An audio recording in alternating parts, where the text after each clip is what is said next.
All right, so let's move on. We're going to do industrial production, looking at the computer and electronic sector. Probably the one I hate to do the most because it gives us the most fits. So let's take a look at this one. I think this is a little bit what I like to call schizophrenic. It's for the longest time it was going up, and now it said, nah, not so much. We're going to go the other direction and kind of level off. It can't explain it other than, from the math standpoint, it just started to make a turn. So, and then level out. But you can see how wide the variance is on this at the back end specifically. So, who knows? It could wind up going on a much flatter trajectory. But what we're seeing for the next few months is some sort of a downturn for about the next 6 months until it flattens out.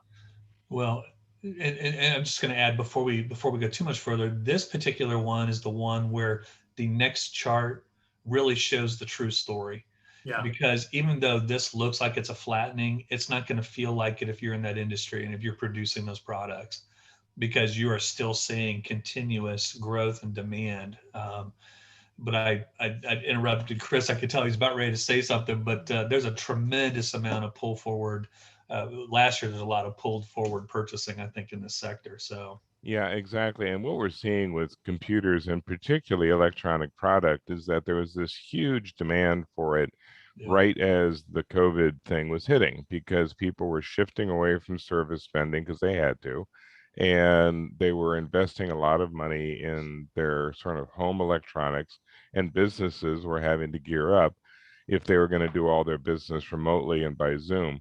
Well, those are purchases that are once made, you don't have to make them again in the next month or 2 or 3. So you get a huge increase in activity followed by kind of a leveling off. But to Keith's point, it has still been a very, very robust sector. It's just showing in the short term, hey, I did the investment I needed to do, and I did it all at once. And I don't necessarily have to go back in and do it again right away. One of the things that I do want to look at, because it's starting to make that little bit of a sharp turn, and to your point, Chris, is in the numbers. What I'm thinking is that there may be some factor that's having 1 or 2 factors that may have some outsized effects on the curve itself. And I want to go back in there and explore them and see if they're causing it, see what happens to the models if we play with them a little bit, and over the next couple of months do some comparisons. So may need to do some learning on the models to tighten these things up a little bit, where things that were influencing in the past. I mean, there could be a fundamental shift beginning to happen here. Yeah, and I think also it's recognizing sectors like this, and people who are in the business know there are sectors that are very standard. I mean, we're going to get to some of these in the next few reports, because things don't change radically with primary metals and fab metals and machinery.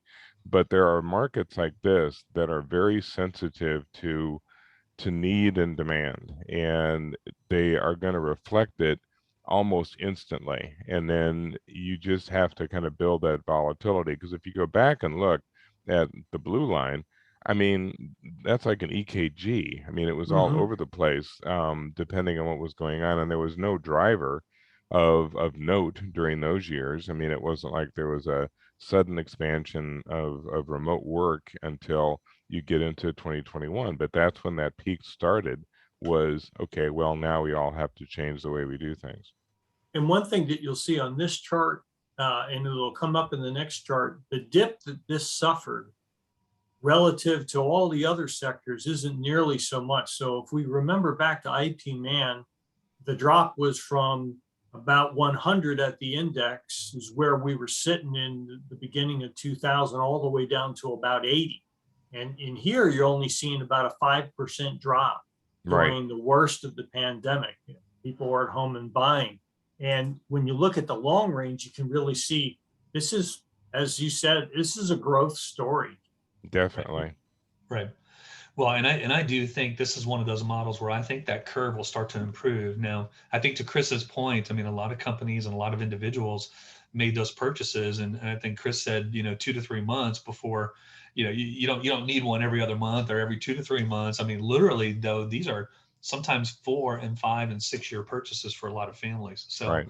had that huge surge. I was just an anecdote, but Chris and I both were looking for laptops recently, and when you go into some of the major retailers and you're looking for products, you would think like the microchip shortage is maybe depressing output or, depressing maybe sales. And that's what the model is starting to reflect. And that could be part of it. But what I'm finding is that like the computer models that you and I just bought, Chris, they had 1 or 2 in stock. They didn't have 20 like they may have had 2 years ago, Right. but they had enough to meet demand. And I have yet to find really a lot of models where I went in and they were out of stock on that particular model. The same is happening. The same is not happening in like automotive, where you definitely have model shortages. But this one is truly a little bit of a drop off in what appears to be a little bit of demand softness. And we'll talk about it as we get into some of the other sectors. But one of the things, as we look at a sector like this, we're thinking offices and consumers. Well, a lot of what's been driving computer and electronics is industrial.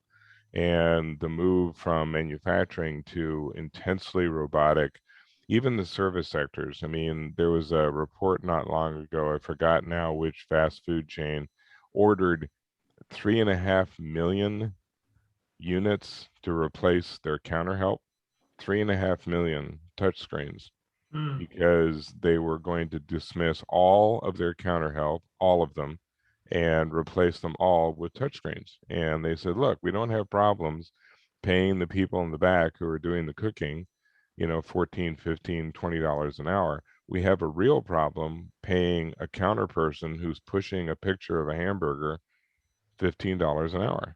So we're now going to switch so that consumers can screw up their own orders rather than have us do it for them. Yeah. Gotcha. Yeah. So this is a real interesting year over year because they almost stack up. Yeah. With so our most recent year sitting on top, unlike almost every other sector. And this is that consistent growth story year after year. Mm-hmm. Mm-hmm. So, yeah, fascinating. It'd be interesting to see what 5G does to all of this and how Right. it works. I was looking at some retail data, and mobile orders, like using your cell phone to order retail, has just skyrocketed. It is Yep. now, I think, 25% of all e-commerce purchases. And it'll just be interesting to see how that affects, this entire industry. Yep. What's interesting is that even the conversion of the older folks. I was talking to my mother. To say she's a Luddite is to probably insult Luddites. And she was excited because she was able to actually make an online purchase all by herself. That was a big deal. And trying to teach her how to do a video call was I just gave up. I wouldn't do it, but I just wouldn't do it at the height of the pandemic. I spent over an hour and had another friend, and then they were both pushing buttons. I told my niece that I was trying to do it, and she just shook her head. And so we gave up. And then just the other day, she's trying to make an online purchase. And so she's actually using the technology for the first time in her life. And one other anecdotal thing in terms of how things have shifted in retail and all of this type of capability, and slightly delicate, but I'm talking to a guy at this meeting who is back on the road and not quite ready, and so he doesn't have his routine down. So he gets to his destination, unpacking his stuff, and realizes, oh no, I did not pack any underwear. So, what am I going to do for 5 days at this conference with no clean underwear? And he doesn't want to go charging through the neighborhood with an Uber trying to get to a store. And the guy at the front desk says, why don't you have Amazon same day deliver it? And so he gets on his phone and orders underwear, and 3 hours later it shows up at the hotel and he's ready to roll. And it's kind of like, that's a capability that's been around for a little while, not long, but is now suddenly just, naturally, well, yeah, I need something in an hour. I'll just order it on my phone. We don't even think about the capabilities that are there. I was talking to a CEO the other day of a $5 billion company he loves to run. And he said, I don't know if I had drank too much beer the night before or what. He goes, but I go out and I'm going for my run. And he said, I get about 3 miles from my apartment and I got the worst Charlie horse. I got the worst cramp I've ever had. He goes, it was horrible. It was terrible. He goes, Keith, I couldn't walk, let alone run back to my apartment. It was 3 miles away.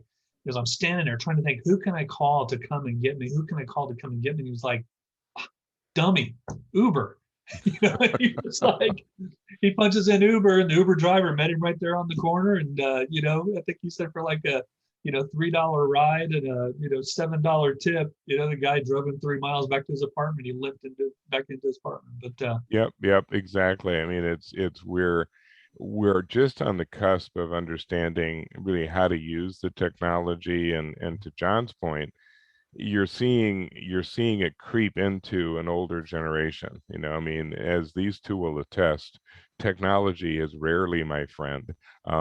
Keith would assert that I'm a secret weapon, that all you'd have to do is drop me into an enemy camp and have me walk past their computers, they would all stop. But even I am beginning to become familiar with these capabilities, and that expands the market dramatically. I mean, you've got the largest, well, second largest cohort now of consumers, which are the boomers, who had not really adopted these technologies until recently. And now all of a sudden, that 40 million strong collection of powerful consumers are buying the things that the Gen Xers and the millennials have been buying for years. And I've just observed it. You get on an airplane, and it used to be a certain age, they all had their phones and laptop. Now everybody does. I mean, the grandmothers along with the grandchildren. I talked to a guy yesterday. Who's building this a new fulfillment center warehouse, and it is they're moving to like dynamic fulfillment for grocery products. So it's refrigerated storage.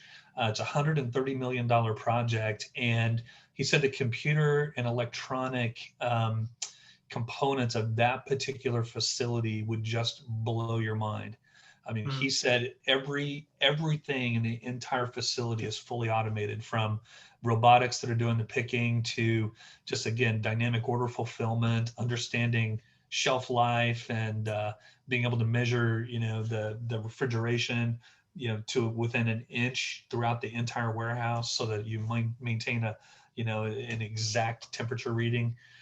It's just amazing how much that's going in. And so, kind of to your point earlier, Chris, that a lot of this is going to be driven by industrial expansion. I mean, that's definitely going to be one of the key drivers here that really pick it back up. And one of the sectors that we're not looking at on the services side that I know is booming is cybersecurity. I haven't talked with just last week with the COO of a pretty good sized cybersecurity firm here in KC. Their business is going through the roof. And while they're primarily focused on bigger companies, it's going to affect all of us. And if we've already seen the cybersecurity people, the threat towards individuals, but we're all going to need some cybersecurity at some increased level than what we've been accustomed to in the past. Yep. And I know we want to move on to the next section, but one last point that's to yours, which is the service sector side of things. Dealing with COVID is going to continually become a priority, and it's becoming more and more of a technological priority, because you're beginning to see institutions who are saying, look, we cannot forever do this, screaming at people to put their masks on and begging them to get vaccinated. I'm beginning to run into places now that are using ultraviolet light. You have to move through this pattern and be irradiated, so that if you're carrying the virus, it's going to be dealt with. Structures that are being outfitted with this, whole companies. We work with an association that has a lot of companies in that sector, and the demand for sanitation in a huge building. It's like there's one company that specializes doing it for stadiums, and coliseums, where you can take over some of the protection that you are expecting individuals to do, because frankly, you can't trust individuals to do it on their own. You know, it's going to have to eventually, it's just like most everything else in the service sector, it becomes something that has to be passive, all of it driven by computers and electronics. So I think we have made the point that this is a growing sector. And I'm going to add Those one of more you, thing yeah. to it. I'm going to add one more thing to it. So last little comment, really last. So we just did a project for a construction firm looking at mission critical and data center construction. And what's interesting is that there's a brand new trend starting to emerge, because a lot of those data centers, they've been putting them in warm weather climates. So places like Arizona, you see a lot of data center construction. But one of the challenges is that they use water for cooling. And there are some alternative cooling technologies out there, but they're not as efficient. And a data center can go through, millions of gallons of water a day. And so in places like Arizona, like where you have Lake Mead, it's down at historical low drought levels. That's starting to become a real issue. So what the data centers are starting to do is they're pushing what they call edge computing. So they're trying to get the processing power and the actual data crunching closer to consumption. And what that's going to demand, or what that's going to create, is this surge for improved processing power in our desktops, in our laptops, in our phones, and software that can manage that kind of processing power at a local level. Even though things are still remaining in the cloud and data center growth is going to continue to be strong, I think it increases the demand for processing power on, again, what they call the edge. So again, going to be good, strong growth drivers, I think, for this industry. And so hopefully that's just some added color that hopefully our members can appreciate. So. Okay, well, let's move on to the next sector, shall we? Sounds good.